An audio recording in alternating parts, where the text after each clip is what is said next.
ಇದ್ರ ಬಗ್ಗೆ ಹೆಚ್ಚಿನ ಮಾಹಿತಿನ ಮೋಹಕ ತಾರೆ ರಮ್ಯಾ ಅವರು ನೀಡ್ತಿದ್ದಾರೆ. ಮೇಡಮ್, ಯಾವ ರೀತಿಯಾದಂತಹ ಮೆಸೇಜ್ಗಳ ಎನ್ಕೌಂಟರ್ ತಮಗಾಗ್ತಿತ್ತು? ಸೊ ಯಾವ ರೀತಿಯಾದಂತಹ ಕ್ರಮ ಕೈಗೊಳ್ಳಬೇಕು ಅಂತ ಅನ್ಕೊಂಡಿದ್ದೀರಿ ಮುಂದಿನ ದಿನಗಳಲ್ಲಿ? ಸೊ ನಾನು ಕೇಸ್ ಫೈಲ್ ಮಾಡೋಣ ಅನ್ಕೊಂಡಿದ್ದೀನಿ ನಾನು ಸೈಬರ್ ಸೆಕ್ಯೂರಿಟಿ ಹತ್ರ. ನೋಡೋಣ ಕಂಡಿಡಿಯಕ್ಕಾಗತ್ತಾ ಏನು ಎತ್ತ ಅಂತ. ಬಿಕಾಸ್ ಇವರೆಲ್ಲ ಸುಮ್ಮನೆ ಹುಡುಗಿರ ಹೆಸರು ಯೂಸರ್ ನೇಮ್ನ ಮಿಸ್ಯೂಸ್ ಮಾಡ್ಕೋತಾರೆ, ಹುಡುಗಿರ್ ಫೋಟೋಗಳೆಲ್ಲ ಯೂಸ್ ಮಾಡ್ತಾರೆ. ಆಮೇಲೆ so we have to check.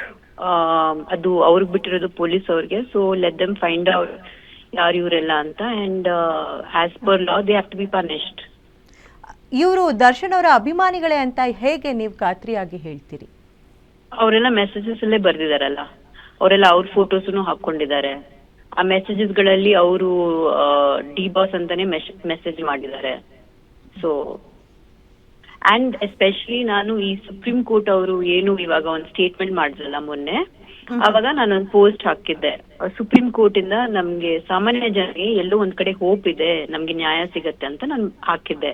ಅದಾದ್ಮೇಲೆ ಇವರೆಲ್ಲ ಶೋ ಹಚ್ಕೊಂಡ್ರು ನನ್ ಟ್ರೋಲ್ ಮಾಡೋದಕ್ಕೆ.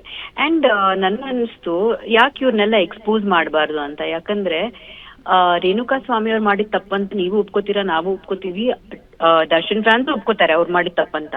ಅಂದ್ರೆ ಅವ್ರಿಗೂ ನಿಮ್ ಮೆಸೇಜಸ್ಗೂ ಏನು ವ್ಯತ್ಯಾಸನೇ ಇಲ್ವಲ್ಲ. ಅಂದ್ರೆ ಪವಿತ್ರ ಗೌಡಗೆ ಯಾರು ಮೆಸೇಜ್ ಮಾಡಂಗಿಲ್ಲ, ಬಟ್ ಬೇರೆ ಹೆಣ್ಮಕ್ಳಿಗೆ ನೀವು ಈ ತರ ಕೆಟ್ಟ ಕೆಟ್ಟ ಪದಗಳು ಯೂಸ್ ಮಾಡಿ ಅಶ್ಲೀಲವಾದ ಪದಗಳೆಲ್ಲ ಯೂಸ್ ಮಾಡ್ಬೋದಾ? ಅಂದ್ರೆ ನಾವ್ ಇವಾಗ ಎಲ್ಲಾರ್ನೂ ಹೋಗಿ ಮರ್ಡರ್ ಮಾಡಕ್ಕಾಗತ್ತಾ? ಅಥವಾ ಕಾನೂನು ನಮ್ ಕೈಗೆ ತೊಳಕಾಗತ್ತಾ? ಇಲ್ಲ ತಾನೆ. ನಾನೇನ್ ಹೇಳಿದೀನಿ, ತಪ್ಪು ತಪ್ಪು. ಸಿ ದರ್ಶನ್ ನನ್ಗೂ ದೇರ್ ಇಸ್ ನಥಿಂಗ್ ಆಕ್ಚುಲಿ. ನಾವ್ ದತ್ತ ಸಿನಿಮಾ ಮಾಡುವಾಗ ನಮ್ದು ಒಳ್ಳೆ ವರ್ಕಿಂಗ್ ರಿಲೇಶನ್ಶಿಪ್ ಇತ್ತು.